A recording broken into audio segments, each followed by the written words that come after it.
Good evening. Class of 2011. My heart is with you. You enjoy and support each other. You're like brothers and sisters in a big family. You help each other, tease each other, argue with each other, compete with each other, encourage each other, and support each other to the nth degree. You are bright, talented, creative, conscientious, loving, kind, generous, and humorous. Today's commencement ceremony celebrates that you are not only graduating from high school, you are commencing the rest of your life. To that point, I am reminded of a Chinese proverb that says, "The journey is the reward." The decisions you make and the choices you select determine the direction your path will take. When you were freshmen, did you envision what it would be like to graduate from high school today? So I ask of you, what will be your journey? Where will it take you?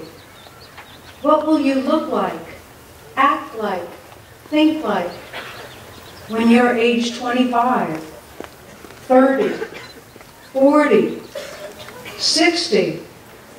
I know you're thinking, I'll never be that old, but hopefully you will. Who knows what your journey will be? Do you? And what is your destination? Writer and social activist James Baldwin tells us, the world is before you, and you need not take it nor leave it as it was when you came in.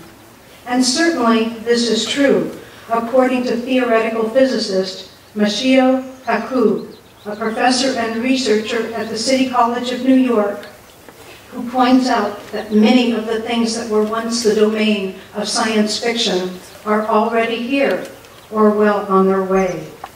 In his book, Physics of the Future, Kaku looks at how the advancements of our understanding of the laws of physics will transform computers, artificial intelligence, biotechnology, space and travel, the very ways in which we experience the world.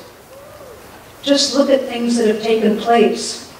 Landing on the moon, an International Space Station, transistors in a chip so small it would fit on your fingertip, cars that navigate rush hour traffic on their own. And think about this.